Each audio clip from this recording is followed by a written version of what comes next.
bater um papo sobre isso. Aqui no estúdio eu recebo o psicólogo Alexandre Brito. Alexandre, obrigada pela sua presença, boa tarde.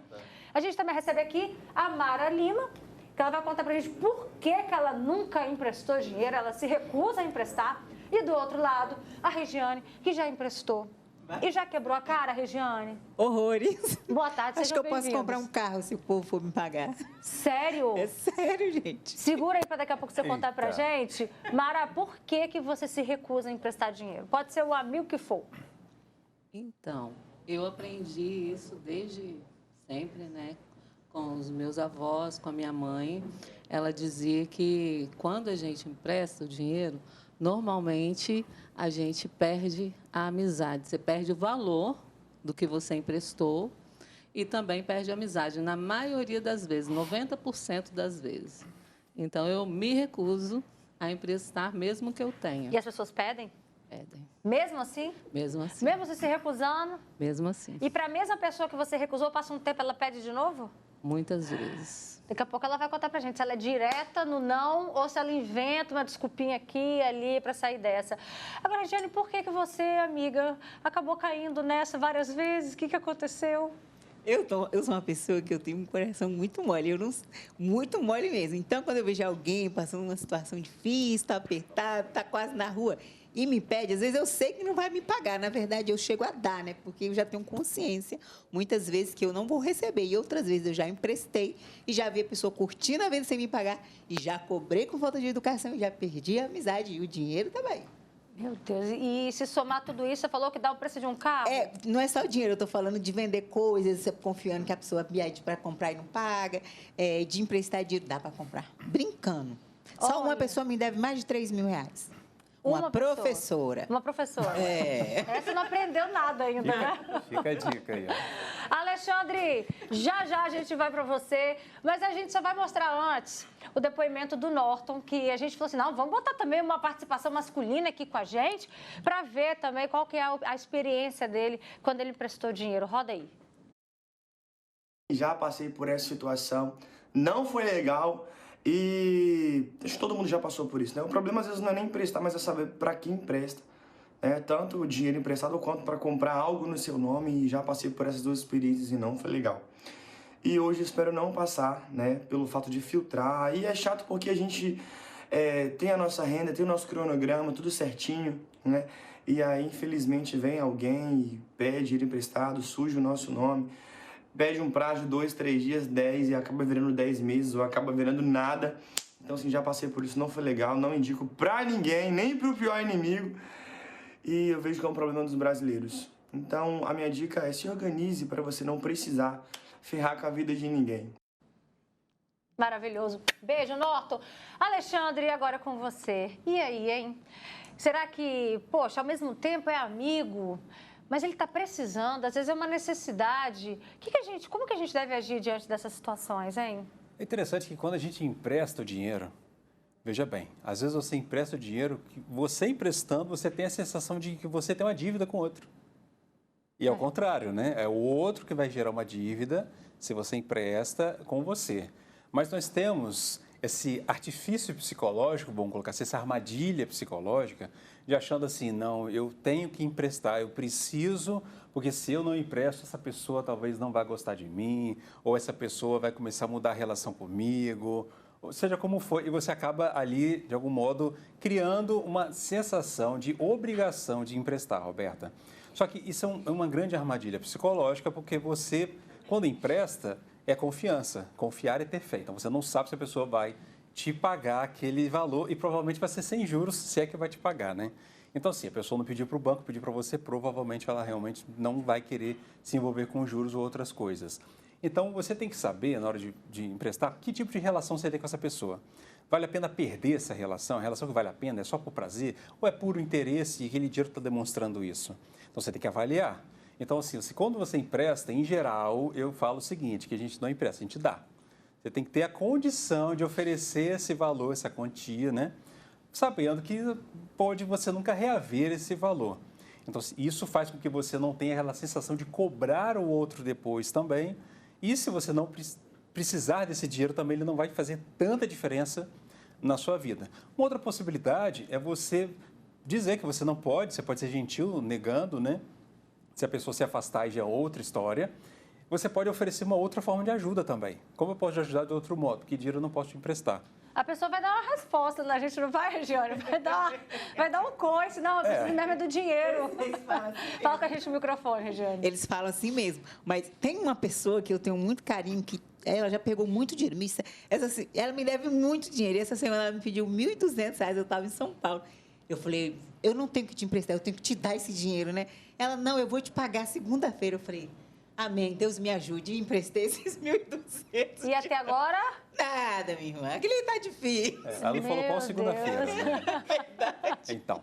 Essas pessoas que começam, elas vão se acomodando numa situação dessa? Porque começou a pedir a primeira vez que deu, aí vai sempre depois Olha, quando recorrer. a pessoa, eu vou usar até uma expressão aqui um pouco mais dura, né? Quando a pessoa ela é canalha de carteirinha, ela já faz isso com certa periodicidade, ela começa a pedir para um, às vezes até pede para outro para pagar um, ou não paga o um, e aí vai tendo uma renda extra em cima da bondade ou da caridade do outro que sente ali essa culpa. Que, aliás, a terapia ajuda muito se você tem essa culpa na hora de emprestar o dinheiro. Olha, tá vendo como A precisa? Regiane está falando que precisa. Eu preciso de uns 10 psicólogos. Então, vem comigo, um só já resolve. E aí, você vai ter que lidar com essa situação, porque começa a pedir para várias pessoas e não tem nessa pessoa que pede o dinheiro, é comum não ter o sentimento de culpa e fica esse sentimento em quem oferece. Então, às vezes, você acaba tendo uma relação adoecedora, tóxica, abusiva, e não é legal. Então, essa pessoa que pede, ela pede, faz esses usos e vai pedindo, provavelmente, tá? Ela pede para outros amigos seus também. Conversa aí nos bastidores com outros amigos que você vai descobrir isso daí também. O problema é quando essa pessoa usa esse dinheiro também para quê? Para ostentação, não para necessidades essenciais, né? Então, é isso que deixa a pessoa que empresta o dinheiro ainda com mais raiva e tristeza. Gente, esse assunto tá dando o que falar aqui no nosso WhatsApp. Deixa eu ler alguns comentários. Roberta, olha, emprestei R$600 para um ex alugar um carro de aplicativo para trabalhar, pois ele tem 4 filhos e estava desempregado. O combinado foi pagar em 30 dias. Bom, já se foram 4 anos e nem vi a cor desse dinheiro. É, minha amiga, sei não, acho que essa cor você não vê tão cedo. Outro comentário, boa tarde, emprestei R$100 para uma amiga. Ela disse que pagaria no final do mês, não pagou e ainda parou de falar comigo. Será que ela está com a culpa? Acho difícil. Vamos ver aqui. Boa tarde, Alberta. Eu fui fiadora no banco, a pessoa trabalhava comigo, ela era cargo comissionado, eu efetiva do Estado. Ela pediu conta, não me pagou, coloquei na justiça, tá? A justiça achou que eu não tive que pagar. Como é que é? Não aconselho ninguém a fazer isso, tá? Empréstimo na minha conta. Outro, boa tarde, eu já emprestei cartão, já fiz muitos empréstimos e tem gente me devendo até hoje, por isso eu não empresto mais. Tem gente dizendo, eu emprestei para um bar aqui onde eu moro, já tem 3 anos, cobrei várias vezes. Pega em mercadoria, amiga. Já cobrei várias vezes, ela fala que vai me pagar com juros, mas até agora eu não recebi um centavo. Outro relato, boa tarde, Roberta, já perdi amizade por causa de dinheiro. Tem outra pessoa dizendo, emprestei meu nome, meu cartão, a pessoa deixou meu nome sujar, isso foi em 2005, só veio limpar agora, há pouco tempo, a pessoa até se formou nas minhas costas e ainda ficou com raiva, tá bom? Olha isso, gente, daqui a pouco eu vou voltar a ler mais comentários. Eu tô curiosa para saber com a Mara, como é que ela consegue dizer se não, se... Aí você que vai dizer se é com culpa ou sem culpa. Bom, na maioria das vezes é sem culpa.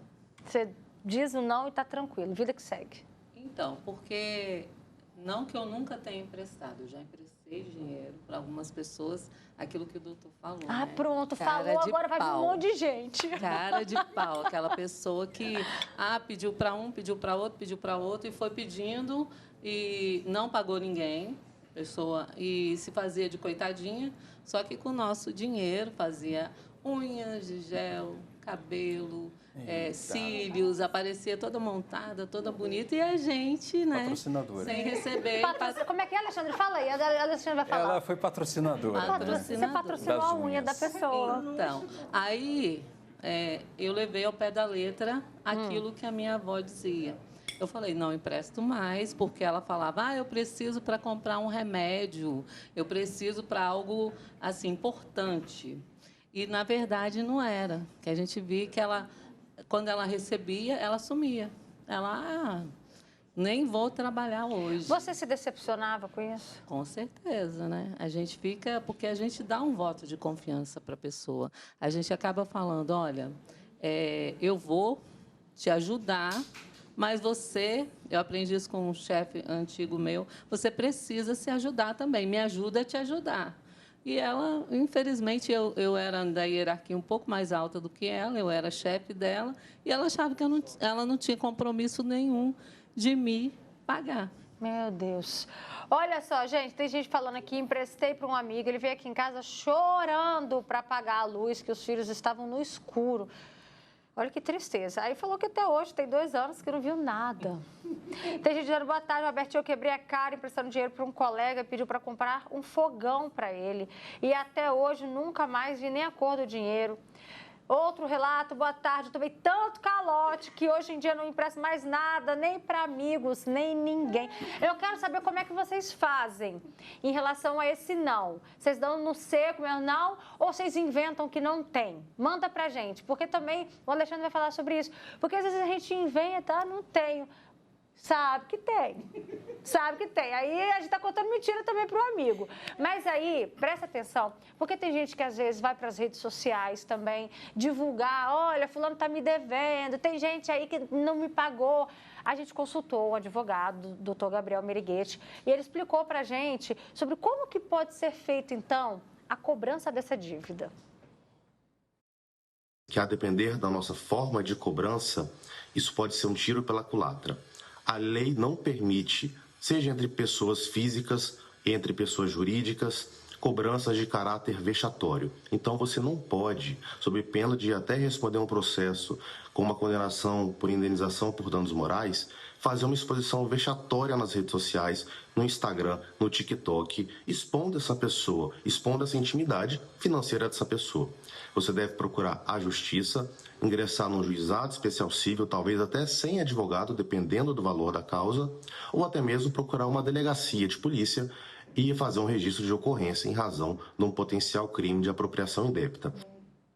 Obrigada, doutor Gabriel. Muito importante a gente trazer isso, porque a Regiane falou, olha que eu já fiz essa situação. De vez em quando eu marco lá nas fotos das manas curtindo. Mana, falta me pagar, minha irmã.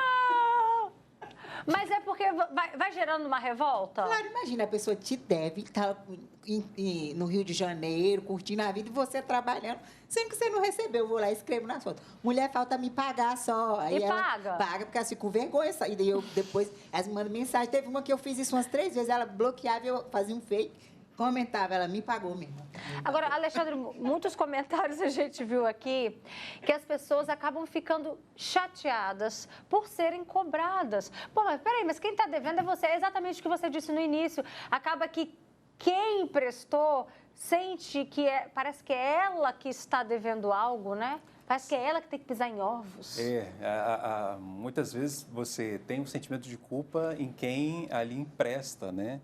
E tem essa sensação, como eu disse, de dívida com o outro, sendo que não tem, você não precisa emprestar dinheiro para ninguém, você não é obrigado a isso, né? Não tem essa questão. Os outros, inclusive, às vezes fazem apelos, pegam seus pontos fracos, muitas vezes, para conseguir ali, por meio disso, tirar esse dinheiro de você. O que você tem que fazer nesses casos, inclusive, é até reavaliar essa relação que você tem com essa pessoa, né? E às vezes o outro, quando é cobrado, se coloca numa posição, muitas vezes, da vítima, tem essa dificuldade. Não é todo mundo, né? Sem generalizar. Tem pessoas que pedem e depois pagam de fato, enfim, mas eu acho interessante a gente só fazer um parênteses nisso, porque tem pessoas que às vezes estão num momento, uma fase da vida realmente de dificuldade, e aí a pessoa não está conseguindo cumprir com aquele compromisso. E vem uma série de questões de saúde mental até mesmo para essa pessoa. O que é importante nessa relação? Esclarecer, olha, não estou conseguindo mesmo, está difícil, me dá mais um prazo. Como que a pessoa pode negociar isso? Eu sempre falo de como é a comunicação sua com essa pessoa, porque essa comunicação que vai permitir depois ter essa cobrança. Porque a pessoa que pede o dinheiro, ela fala assim, não, é porque ainda falta, semana que vem eu prometo, juro, hein, E aí chega a outra semana, então, saber que tipo de comunicação vocês estabelecem, saber que tipo de intimidade vocês possuem, saber que tipo de confiança existe ali, aí você começa a avaliar isso. Porque, por exemplo, o dano é muito maior ainda quando é um familiar. porque é uma presença mais constante, se for um parente que você tem contato, né? Então, é muito importante ter esse cuidado para que você consiga, de alguma forma, tentar manter uma certa relação com a comunicação. Senão a pessoa vai te bloquear no WhatsApp, nas mensagens, bloquear nas redes sociais, etc. E você ali vai ter uma sensação de trouxa, puxa vida, fui feito de besta de novo, né, etc. E aí você começa a ter que reavaliar por que você tem a necessidade de fazer essa doação, desse cuidado com o outro, que sabendo que ali é uma cilada. Então, fica uma reflexão para os dois lados, para quem presta, por que eu faço isso também, sabendo que isso vai me causar um problema, eu posso pensar em outras coisas, negar não vai me fazer uma pessoa pior. E o outro lado também, como é que você não sente o menor vergonha? Porque o problema é esse, não sentir vergonha da dívida que você tem com o outro. Tá certo. Alexandre Brito dando uma aula aqui pra gente. Muito obrigada, viu, pela sua participação. Rejane, tá vendo? Ó, aprende, amiga. Tá aqui a Mara, um exemplo, que ela já perdeu muitas amizades, inclusive, né? Ela contou já que tiveram amizades que romperam, então hoje ela consegue dizer esse não. Que a Mas gente eu tô aprende. parando com isso. Parou de vez, amigo. Ó, beijo pra vocês, uma boa tarde, bom final de beijo, semana.